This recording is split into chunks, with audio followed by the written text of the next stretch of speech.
Hey guys, planning a trip to India? Then you'll definitely want to stick around, because in this video we're sharing 5 essential hacks that will make your journey smoother, safer and way more enjoyable.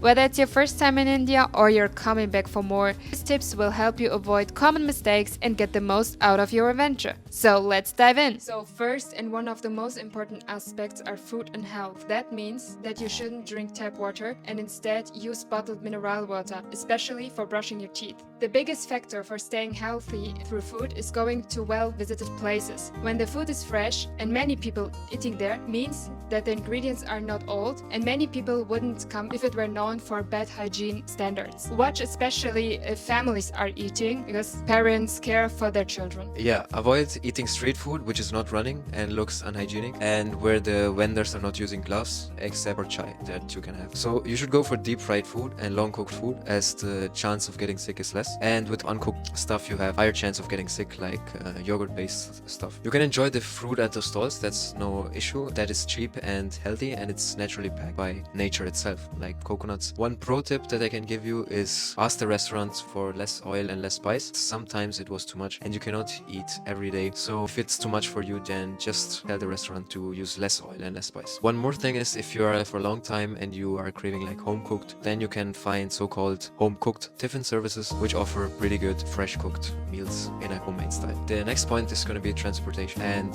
the thing here is that you should use, for the beginning at least if you're not experienced, government buses, because these are cheaper and are way safer, since these are the official government buses. For every state it is different how they look like, but if you are like going for a well-known company and there are many people on the private bus, you can certainly take it. But as I mentioned, private means that there's also a higher chance. First, that it will be more expensive, and second, it's not official from the government. For the trains, you should book them in advance, because you will see that if you try to book them even 2 weeks in advance is too less. Depending on the season and the route, it could be that it's booked out. Also, there are like lots of train classes which you should know about. Avoid sleeper in general, because these are very cheap but they are very crowded. They don't have air conditioning and in general a bit more loud. So you should go with 3 AC at least, where you have like a cabin with 6 berths, and for second class AC you have 4 berths per cabin, and these cabins are open for these 2 classes. And for the first class AC you have like a proper cabin for yourself, but there's no need for that. For a group you can do it, but third class AC I had never a bad experience. And because the traffics are very chaotic in India, we would recommend you to stick to the locals, because they know how to behave on chaotic traffics, and you will definitely be safe on the other side of the road. When you would like to ride with a rickshaw, we would also recommend you to first check the prices on Uber app or Ola, so you cannot get scammed, and you know the prices, you can bargain with them, so you can get a cheaper ride with it. Yeah, let's talk about payments. And India has one of the best payment systems in the world called UPI, which is really comfortable. Every local has it, but for the foreigners it's quite a struggle to set it up. But I think it's a good idea to have, like, try to set it up, because the locals do not carry any change. Some will say to scam you, but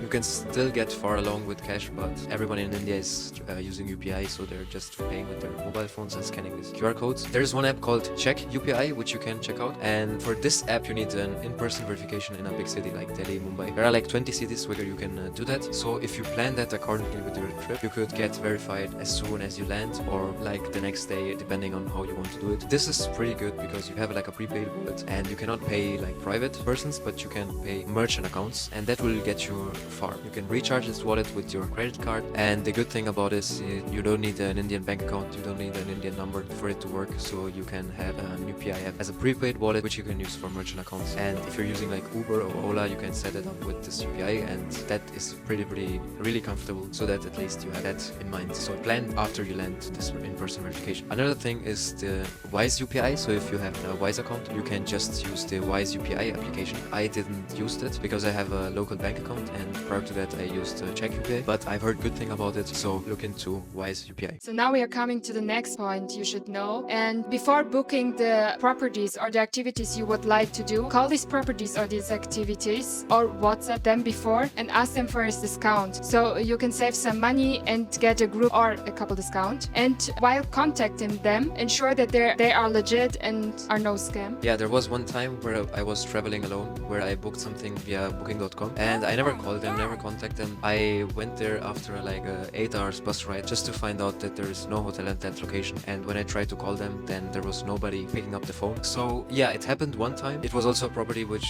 hadn't like much reviews. It had reviews reviews, but like from fake accounts like named John, Max, stuff like that. But still, they can have reviews and still be a scam. So you need to ensure that you are really going to a hotel, you're really booking that activity.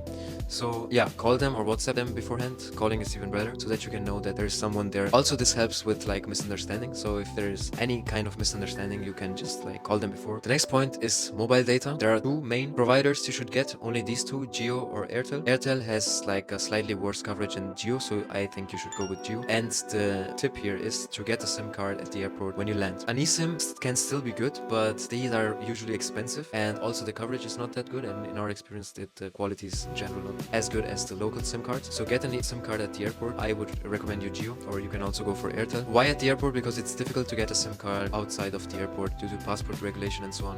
They will need to do like a verification, and it's like some additional procedures you need to follow. So just do it at the airport after landing, and by that you will be on the safer side. We hope these hacks help you feel more prepared, confident and excited for your journey. If you like this video, don't forget to like, subscribe and share it with your fellow travelers. Have an amazing time exploring India, stay curious, stay safe and enjoy every moment. See you in the next video.